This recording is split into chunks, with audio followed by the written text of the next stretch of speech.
morning. Sunday morning, solo ride pa DRT. Sarap. Sana hindi umulan. Ganda pa naman yung araw. So solo ride lang tayo ngayon. Solo ride mag-isa sa DRT. So ang goal lang natin sa DRT ma-picturean. Para may pamalit ng profile picture.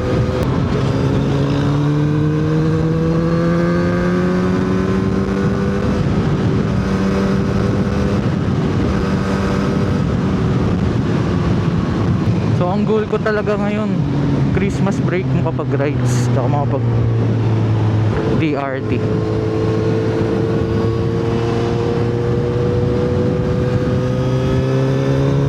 Para masulit ang 2 weeks na break, na Christmas break. Pa DRT na to, dire-diretso na. Basta makikita mo tong tulay na to. Itong tulay na to, pa DRT na to. Ayun oh, ganda oh.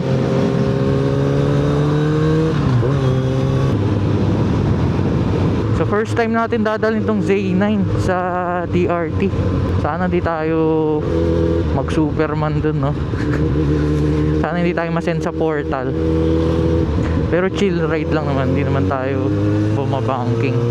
Takot din ako bumanking kasi di pa ako marunong. Kaya pag yung mga curves na binabagalan ko lang. Yung hindi namang required na mag-lean ng todo para lang makaliko. Tsaka itong gulong natin ngayon maganda to kasi naka Diablo Rosso 4 to. So makapit to. Pero sana din hindi maputik sa DRT o kaya mabuhangin. Mag-overshoot kaya bilangin natin ang overshoot ko kung mag-overshoot tayo. So ang technique nga pala dito nung sa papapitik ka sa DRT, huwag kang didikit masyado sa mga ibang motor para yung picture solo mo lang. Parang ganyan, wala masyadong motor. Pag may nakita kang motor sa harapan mo, mag-minor ka muna, hayaan mo muna siyang makalayo. Para kapag na-picturean ka, walang photo bomber, mag-isa mo lang yung picture. Hindi naman ako gutom kasi naabot kami ng midnight sa Dunkin Donuts kagabi. So hindi na ako kakain, hindi na ako mag-aalmusal dito. Ikot lang talaga hanggang sa Chick Boy para lang madaanan natin lahat ng nagpipicture.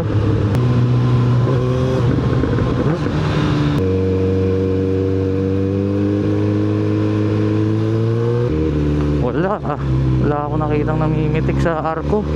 Mas gusto ko yung solo yung kalsada para walang makakita pag nag-overshoot.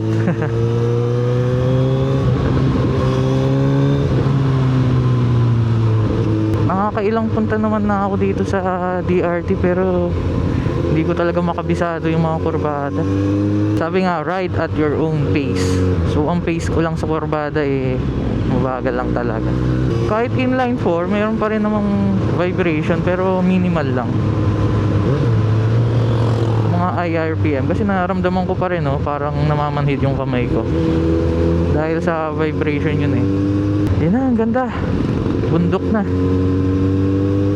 Alam ko dito meron nagpipicture din kaso wala. Ayun, meron.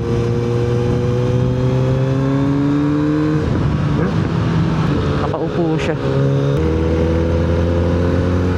Ay putang ina mo. Bobo, no? Ganun ka mga-aksidente, hindi dahil sa'yo, dahil sa ibang tao. Sabayan na lang natin kaya yung pacing nila. Ito. Sure to, hindi to magmamabilis kasi may angkas na enforcer. Ayan na. Yung jowa niya, enforcer. No? Hindi yan magmamabilis. Sigurado makukurot yan ng limiter. Ayan o, solo yung kalsada. Tapos hindi maputik, hindi mabuhangin. Solid. Perfect ride. Perfect Sunday ride.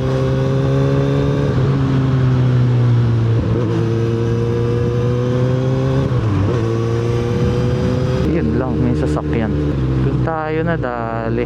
Dito minsan may nagpipicture din dito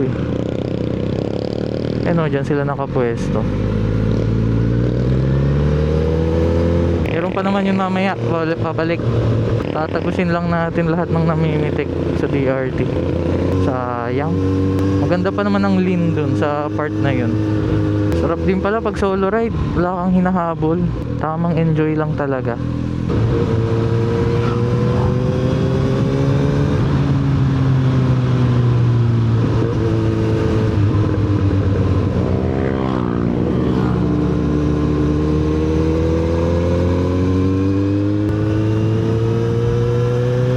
Ayun o, may namimitik ulit.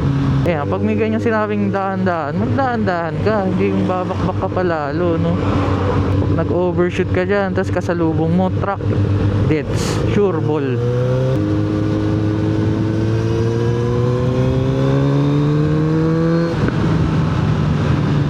Woohoo! Sarap!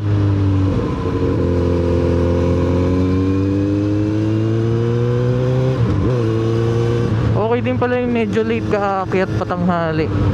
Wala masyadong kasabay. Kasi halos lahat mga alas 6 maakyat. Sabay-sabay kayo, no? So karamihan pabalik na. Ganyan yung ayoko, yung downhill tapos paliko. Kasi ang bilis masyado kahit naka-engine brake.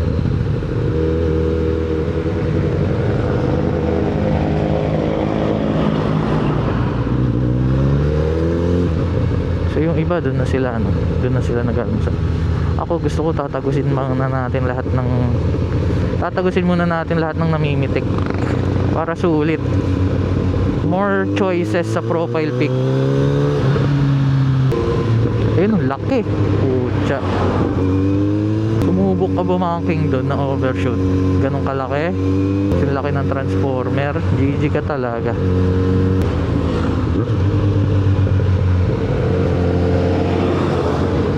Grabe. Huwag mo nang subukan.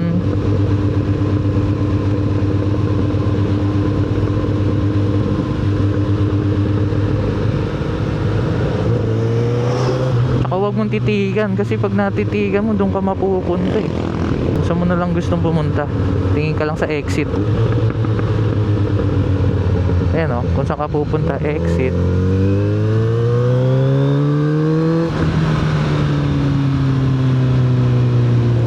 Ilan na yun? 4 na. Nakaka-4 na tayo. Uwi na kaya ako? Naka-4 na pitik na ako eh.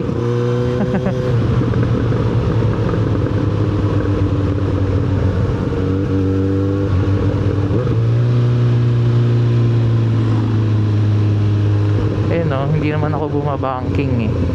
So dito yung may matarik pakanan na matarik. Nung first time ko itong nadaanan, grabe, nakakatakot. Ito na, ito first gear lang kaya para sure. Ayun, grabe ang tarik nito. Ayun, ayun yung taas oh. Uy shit, dumulas. Buti meron tayong traction control. Dumulas yung likod natin dahil dun sa tubig. So dito malapit na to sa Amadoras. Siguro mga 10 minutes. So pupuntahan natin Amadoras, tapos Chickboy, tsaka sa Portal S. Madadaanan natin yung Portal S bago mag Chickboy. So doon sure merong namimitik doon sa dalawa na yan.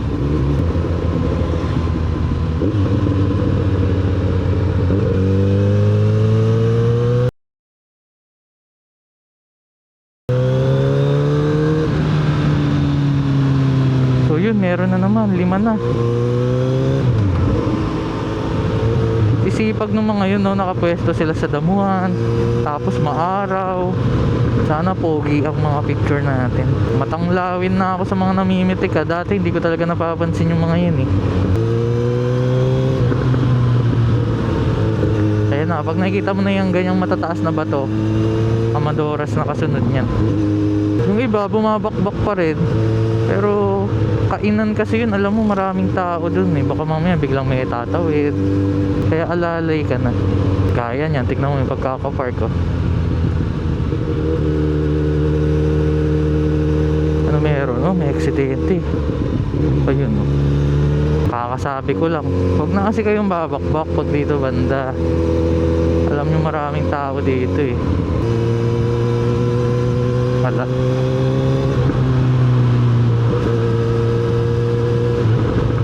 May doggy. Doggy, sa gilid ka lang, doggy. Very good. Good boy ka, doggy. Ibang aso kasi susubukan ka talaga eh, no? Susubukan kung may ABS ka. Nasa gilid eh, pag malapit ka na tsaka tatawid. Ano yung pranksters? Ito yung paakyat na to, Amadoras to.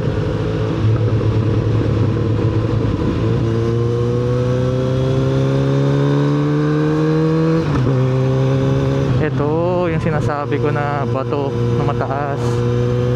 Ang next Amadora.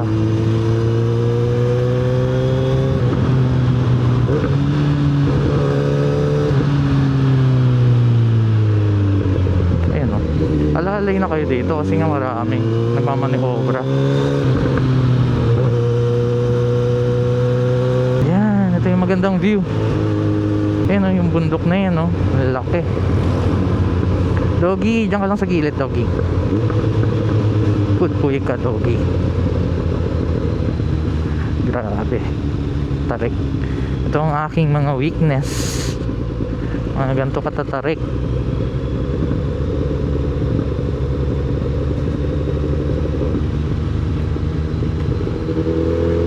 Kuha mo ang kahinaan ko, DRT. Huwag ka lang mapapa-false neutral, no? Dati nagpo-false neutral ako eh. Kung kailan mo kailangan yung engine brake, magpo-false neutral ka, mas bumilis eh. Gas na naman, 500. Sure to, 500 na naman ang gas natin. Ito ang Portal S. Ito lang nagpipicture.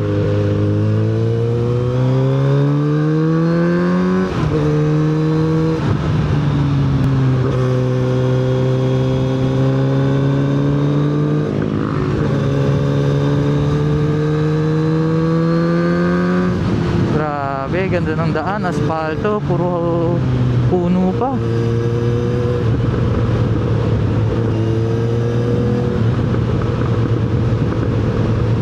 Yes sir.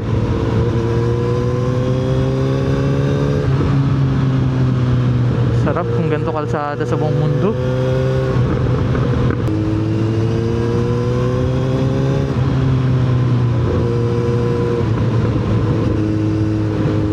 Namimitik ah.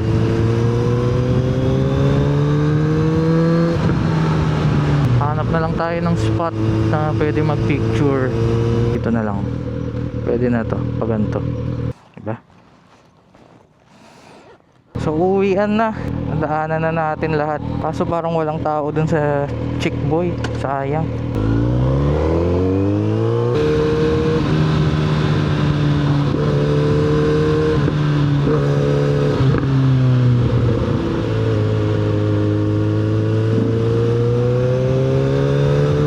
Walang nakapwesto. Okay lang, na-enjoy naman natin yung kalsada. Ganda, grabe. Lalo na yun, no? Parang limestone sa El Nido eh.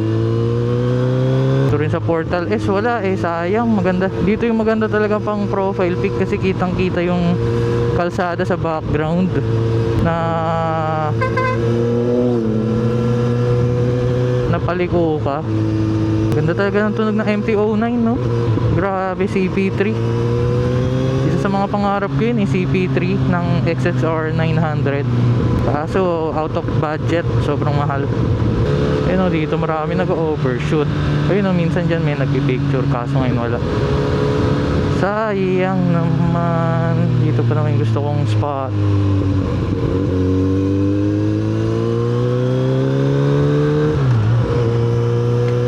Next time.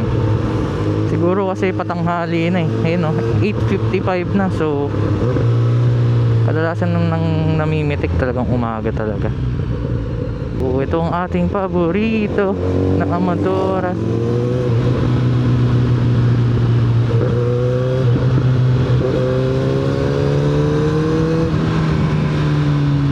Hindi na na ako kumain kasi loner eh. Mga upuan pa naman doon pang maramihan. Sana yung mga nadaanan natin kanina nandun pa rin sila para meron tayo sa kabilang side naman. Puro kaliwa eh, para meron naman tayo sa kanan.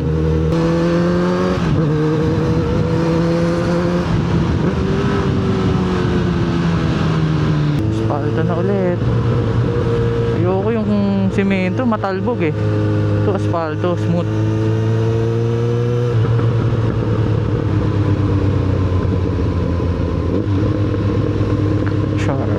Downhill tapos paliko.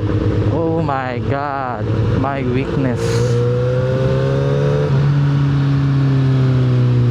Ito yung aksidente.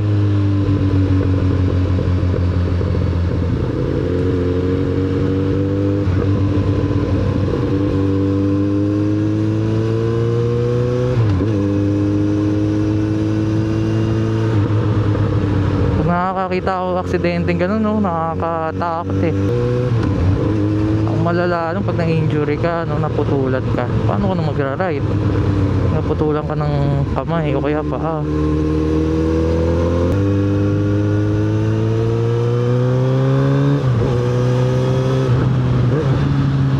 Masasabi ko lang sa gulong, sobrang kapit.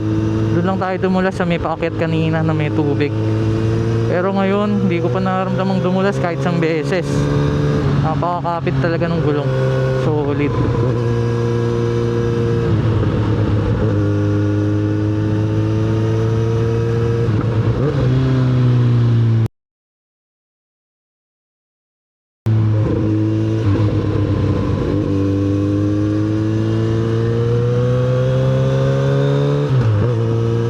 Parang gusto ko ulit sa susunod Pirelli ah. Bala ko kasi yung Michelin Road 6 ang ipalit, sabi kasi maganda rin daw, sobrang kapit. Lalo na sa ulan. Doggy! Badog ka, doggy. Ay, pag ganyan katarik, first gear. Huwag mo nang subukan. Pwede naman pala second gear kasi wala naman sa harapan.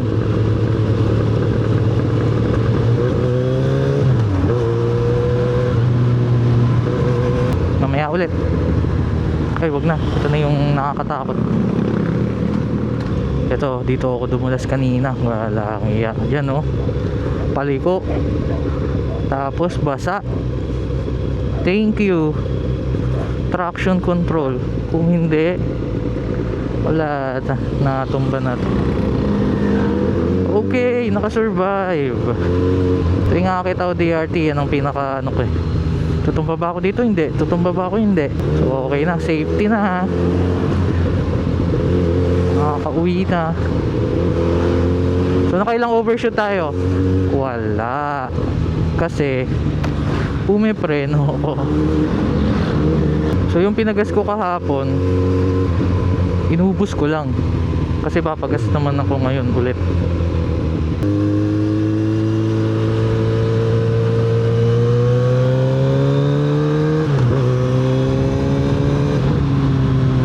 Mga 40 lang sigurado di ka mag-overshoot.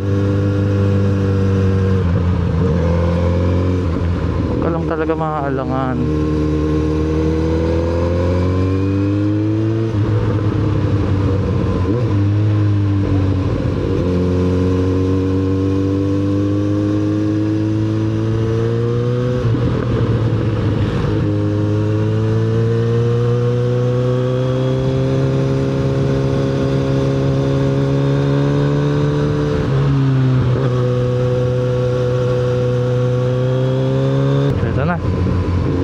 Arco na to. Wala pa din.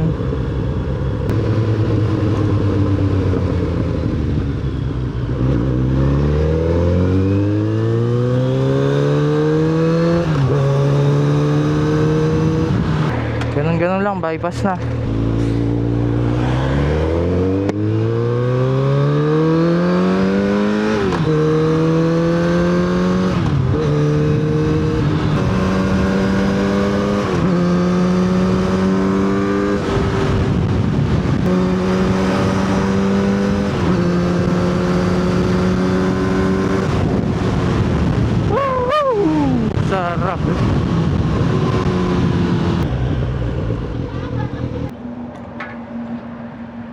Hanggang doon lang sa ilalim ng bakal. So ang napagas natin 480. Nakalimutan ko kung ilang liters. 480 pesos agad, parang 2 days lang. So yun, nakauwi din. So umalis tayo kanina mga 7, lagpas 7. Ngayon ang oras ay 10:33. So mga 3 hours and 30 minutes din tayo sa may bumiyahe, balikan. So hanggang dito na lang yung video. Next time ulit. Bye bye.